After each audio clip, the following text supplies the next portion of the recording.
Hello everybody, I'm your brother 9, and welcome back to Let's Play Pokemon Fire Red. In the last episode, we headed out through Route 9 and Route 10, and we got to Rock Tunnel, and then we headed through? Yeah, I guess we headed through is the right way to say that. We headed through the beginning part of Rock Tunnel, and we're going to be continuing to do so in this episode. Now, before I start moving forward, actually, you know what? I will say that as I'm fighting this trainer. I don't often come here, but I will battle you. Now, as I was trying to say, in between episodes, I have done a little bit of grinding. Not exactly grinding just to grind, but I went back through the past two routes and fought, I guess it's only the Route 9 because there's no trainers on Route 10. But I went through Route 9 and I fought all of the other trainers in the route. And I also went, there was another trainer, there actually was one trainer in Route 10. The trainer that is below the Pokemon Center and the entrance to Rock Tunnel, I also fought that trainer. And I did a little bit of grinding for Pokemon that are lower leveled and that need some evolutions. I believe Django is now a Hypno, if I am not mistaken. And there's some other stuff that I did as well. When we get out of Rock Tunnel and we get to the next Pokemon Center, I will show you guys all of the upgrades that have happened. Yo, Tremino waking up on that second turn. That is nice. I haven't done all of the grinding that is necessary, but I have done a little bit of grinding, just as much as I wanted to take in between episodes, just to get them a little up. Now, as for something else that has happened in terms of finding some trainers, one, I have to switch my shift back to set because it made it easier to level up the lower level Pokemon, so if I could switch out Pokemon. But James Pond is now level 35, and I only have Angel and Alexander with me. Angel for Flash and Alexander for Cut, just in case we need Cut. Though I don't believe that we will need Cuts as we make our way through the Rock Tunnel here. Do I have to fight this guy? Oh, I don't have to fight him. Yo, what is up, scientist bro? You can get all out of here, because I don't need any of your nonsense. I'm also going to... I have to fight one of these two. Let's fight this one up here. What do you got, Hiker? Hit me with your best shot! Okay, I'll do that. Who is it? Is it Christina Aguilera that says that? I don't know. There's an old, like, late 90s, early 2000s song that has something to do with that. Hit me with your best shot. Is it? Is it Christina Aguilera? Is it Hillary Duff? I don't remember. And I'm a little disappointed in the 90s baby inside of me, the late 90s baby inside of me that cannot remember who exactly is saying hit me with your best shot. Is it even hit me with your best shot? I don't know what I'm thinking of. Interesting. Well, I would play it on the over the stream. I'm definitely not streaming. I would play it over the video right now. However, there's this thing known as copyright, and I don't want any of that happening, so I'm gonna leave it be. And I would not have my video taken down because that would be a little awkward. I have to fight you two as well. Maybe I'm lost in here. It's not that hard, unless you don't have Flash. Then I can understand why you'd be lost in here, Oliver. All right, you've got an Onyx, which I need to... Oh man, something I should have done between episodes was catch an Onyx and a Machop as I was chilling here in this Rock Tunnel, because as we talked about at the end of last episode, or maybe not the end of last episode, maybe the end of last episode, there are two new Pokemon we encounter, Onyx and Machop, and I have yet to catch either of them. Alright, well, if we happen to come along any Pokemon as we're going through here. We won't right now because I'm currently using a Repel, so we're definitely not going to be coming along any Pokemon because Repels are fantastic. I don't want to be encountering all these Geodudes and Zubats and all of that nonsense. But in the case that we run out of our steps, which we should be doing pretty soon because I think we're almost at that 100 mark, we will walk forward with encounter rates. Hopefully we don't encounter too many Pokemon, and if we do encounter any Pokemon, hopefully we encounter Onyx and Machop, because we'll need to catch at least one of each. And if we don't, then I can always do it once we get out of Rock Tunnel in between episodes, because I'm pretty sure I will end this episode off after we get through all of Rock Tunnel. But I don't know, it depends on how much longer we have to get through Rock Tunnel. And hey, speaking of which, my rappel ran out, and I grabbed an escape rope. I think this might be our first time seeing an escape rope. Escape rope is a usable item that when you use it, you escape. That's why it's called an escape rope. If you're in any kind of dungeon like Viridian Forest or dang, I was trying to see like if I could get above this guy. In Viridian Forest or Rock Tunnel or Diglett's Cave, if you use the escape rope, you will escape outside of the cave. It'll put you towards the entrance that you entered the cave in. And I can skip right by you. Get out of here. I don't need any of your nonsense. We are encountering Pokemon like crazy right now, and honestly, it's a whole bunch of Zubats. So I think I am going to throw repels on, and we'll just have to catch a Machop and an Onyx in between episodes, and you guys can see all that goodness when we get to the next episode. But for now, we'll just continue making our way in Rock Tunnel. There's a trainer down there, but there's nothing up here, so maybe this is not the right way to go. Of course, because they put a trainer down here. Why would it not be the right... Oh, actually, we're really close to the end of Rock Tunnel then. I think I remember this trainer and this nonsense. I think we only have one more room to get through. Do you know how you can avoid getting lost? You can bend twigs as trail markers. You can... but that might not be the best way to go about it, because there are a lot of twigs. And it's very possible that you'll step on a bunch of twigs, and it's possible that a bunch of other animals will step on twigs, and maybe they won't break them, maybe they'll just bend them. Or maybe when you try to bend, you break it. I don't think that's the best way to go about it. Now, if there are a bunch of trees around, you could make a mark in the tree, maybe if it's like a dead kind of tree, because you shouldn't be making marks on trees that are full of life and energy and oxygen for us humans to live and breathe on this planet, because save the world, save the earth. I'm trying to say is that you can do like dead trees, right? You can make marks on dead trees, or you can break significant branches on dead trees or something. Either way, I don't think breaking twigs is probably the best way, or bending twigs is the best way to go about it. Because there are a lot of twigs in the world, and there are a lot of twigs on mountain paths. I don't know if you guys have ever been hiking before, but I've been hiking all over the time. I don't live right next to the mountains now, I live next to the beach. I used to live next to mountains. I used to live next to the Rocky Mountains my entire life, and I've been hiking plenty of times. And let me tell you something, there are a lot of twigs on mountain paths, and I don't think that's the best way to go about things. Max, Ether, nice. Okay. So, it looks like I have to fight this bro as well, but I believe that ladder up there leads to the last room of Rock Tunnel, in which case we are making fantastic time, which I am all for. Hiker Dudley would like to battle. He's got a Geodude.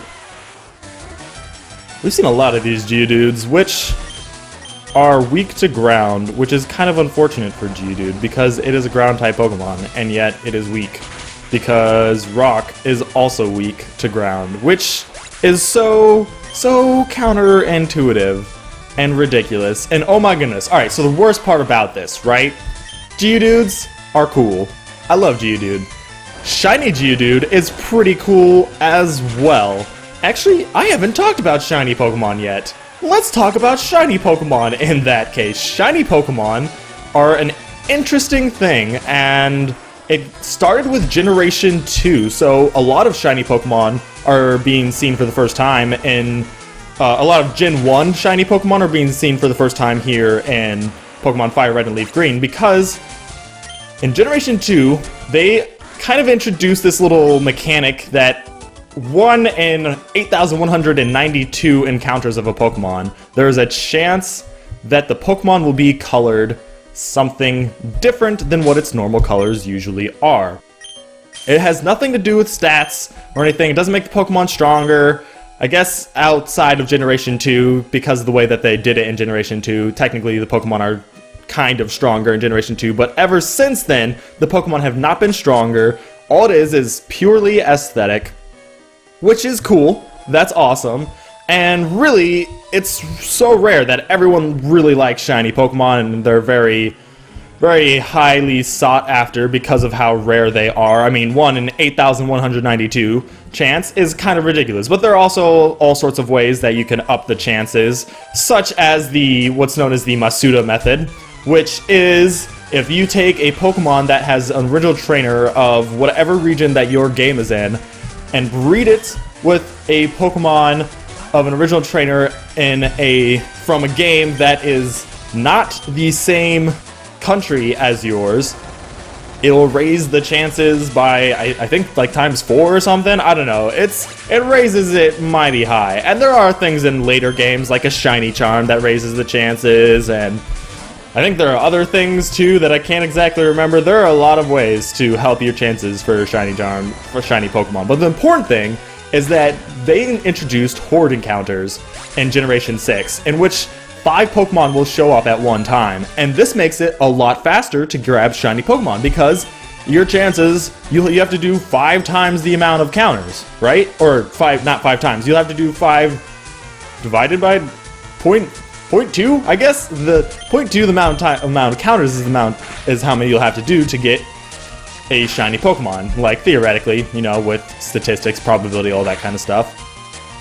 And Geodude is a Pokemon that appears in a horde encounter, so you can find shiny Geodudes. The problem with this is that shiny Geodudes will come, shiny Geodudes, non-shiny Geodudes, they will all come with moves like Magnitude, which hits every Pokemon on the field and is super effective to Geodude. So you can find a horde of Geodude and find shiny Geodudes in it, and you can end up fainting them, not because you did it, but because all of the other Geodudes wanted to use Magnitude. And it is one of the worst things in the world. Oh my goodness, it is so annoying, and I can't tell you how, like, heartbreaking that would have to be. I don't know, because it's never happened to me, but man, that's gotta be heartbreaking. Also, I was kind of hoping for an item over there, but I guess not. The more important thing is that Rock Tunnel, Cerulean City, Lavender Town, we are at the end of Rock Tunnel.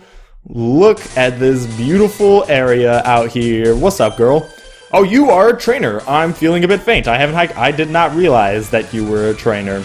Well, in that case, let's have a fight, Picnicker Carol. Oh, Carol. That's such a middle-aged white suburban mom kind of name. Which I might be offending any other Carols out there, but whenever I think of the name Carol, I think of a white, middle-aged, blonde, suburban mom that takes her kids to soccer practice. That's just that I've never met a Carol that is not the age of a middle-aged woman, and that's because I don't believe that Carols under the age of like 30 exist. Now, you could probably show me Carols, but I will tell you that that's not their real name, and it is definitely not something that is existing in this real world. It is a myth. Do not believe anyone that tells you that Carol is under the age of 30, because they're lying to you. The truth is out there, guys. I'm too tired. I wasn't up for it. I'm sure you were too tired. Do you have something to say me? The Pokemon here in the mountains are so chunky. I wish there were pink Pokemon with a floral pattern. This is a little interesting because this was what she said back in Generation 1, and thanks to Generation 5, we have this new Pokemon known as Muna and Musharna. It's Pokemon line, where it's a pink Pokemon with a floral pattern, and it's kind of like a nice homage to their old games, which is pretty cool and fantastic, and one of my favorite little side effects. You are a trainer too! Hi kid, want to see my Pokemon? Cool, I guess I'll see your Pokemon as well. I did not want to see your Pokemon, but that's fine. I will see your Pokemon, Pokemaniac Herman.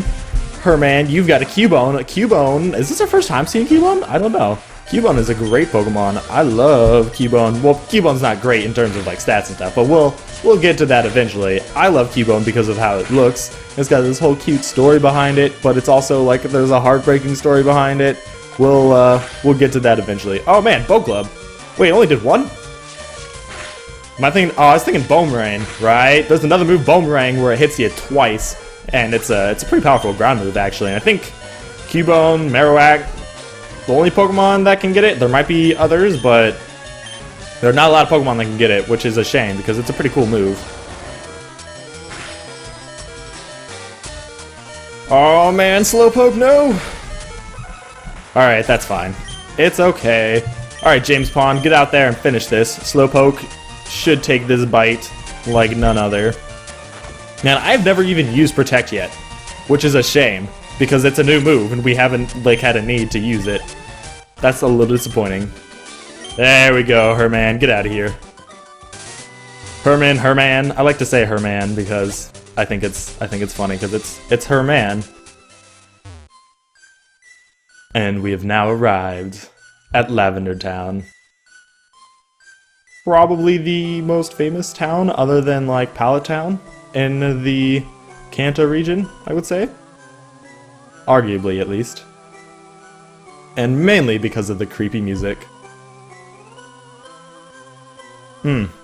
That's actually one of my favorite songs in the game. I really like that song. However, we need to come in here, we need to heal real quick, and I'm gonna talk to this old man, because I'm interested in what he has to say, and we're gonna go check out our nice PC over there real quick. Team Rocket will do anything for the sake of money. There is no job too dirty, no deed too heinous, no crime too wicked.